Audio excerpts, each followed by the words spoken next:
Hey everyone, are you having pain with picking up objects? Maybe light objects, pencils, but then you're okay with deadlifting? Well, I'm going to show you today how to navigate different objects of different surfaces, of different size, of different weight.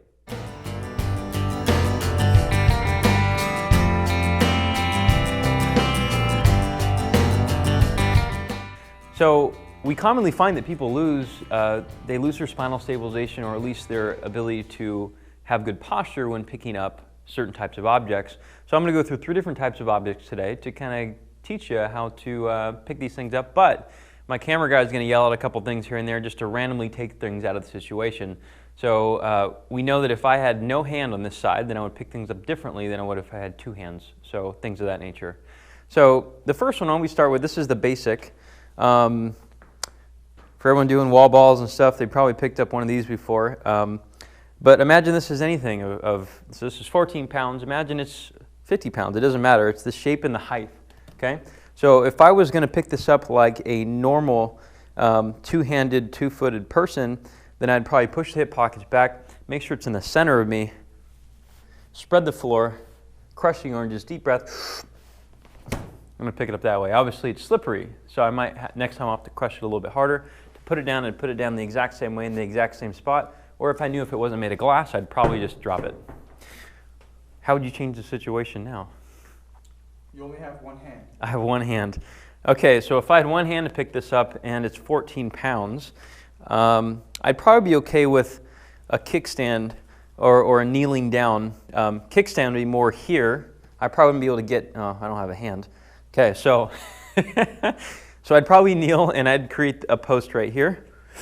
Deep breath. I'll take this out of the equation. And I'd crush it against my body, so anaconda strength, and I'd stand up with it. If this thing was 50 pounds, I would probably honestly ask for a friend because this thing's too wide for me to roll up my body like this unless you really got down low with it. And I'll turn so you guys can see. So we have a concept called anaconda strength that Dan John came up with, and this is how people can bury stuff against their bodies and still have spinal stabilization and safety as long as they're pushing as hard against the belly as the belly is pushing back against them. So it's the pressure in the abdominal area which is saving them. So I'd go like this. God, 50 pounds would be hard, huh? Come up here, here, here, and I don't have this hand so it doesn't matter, and I'd probably drop it. Okay, let's go with a water bottle. I actually had this situation where I had one of these and I was brewing beer and I cut my finger, and you can still see this section on my ankle that was just torn up. So I actually have this thing was slippery at the time. It was covered in water and it was glass. And I grabbed here, and I slipped and I dropped it and it fell on me there. So I would definitely navigate this differently if it was glass. I probably wouldn't even be next to it. But probably to pick this thing up, do I still have 2 hands? Yes. Okay, so I have 2 hands here. So I would probably tilt it, and since we have a handle, I'm going to utilize that handle. I'm probably going to deadlift this thing up, tilt it, grab the handle, get it between my feet, deep breath, stand tall, suitcase carry. And then putting it down, grabbing the handle, pushing the hip pockets back, spreading the floor, and set it down just like that. How would you like to modify this one? Let's do... You don't know. Why don't we take the handle away? No handle. Okay, no handle. So this handle is now gone, so I can't grab it anymore. So I would tilt it, look for a secure spot on the bottom. This is actually kind of slippery. If it's made of glass, I know now I'm not going to grab this thing anymore. I would probably hug it.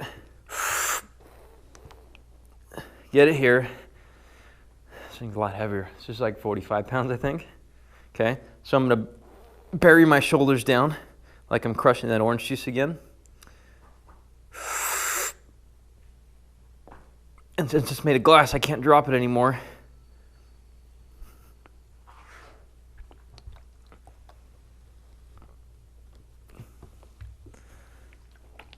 And that's how I'd pick that thing up. Okay, so going to the lighter object, I know this is straight and long. imagine it's not a barbell, because most people think, oh, so what is this deadlift it up? No, let's just act like it's a stick. You're probably not going to deadlift a stick up in a park. So I would probably go into a kneeling again with this. As you can tell, I dig kneeling because it's very spine sparing. I could go down like this and get it, but honestly, this is too deep for a lot of people to actually get down that far, so I'm gonna have to bend the knees anyways. I might as well just give myself a little break. Now, if I'm taking the end right here, and imagine this is now, say that end's really heavy, I'm actually got a long moment arm, or a long movement arm, so actually it's harder on my wrist right here. So I would probably bring it close to me because it's my environment. The environment's not gonna control me. I'm gonna get it between, and I'll probably prop it up a little bit, and then I'm going to stand with it like that. How'd you like to modify this one? There's tar on the end of the stick. I thought you were going to say no foot. Okay, so there's tar on this end, so there's tar on this end, so I can say, well, I would maybe go like this, but you know what? Forget that. I'm going to walk over here. I'm going to get the other end. Where's the tar stop? Right here? Yeah, right there. Okay, good. So I'm probably just going to go like this. I don't want to get tar on me, so I'm going to put that in the ground. I want to pick up some of the dirt when I take it home. It's a good walking stick. Okay, and then I would probably use it to help me up.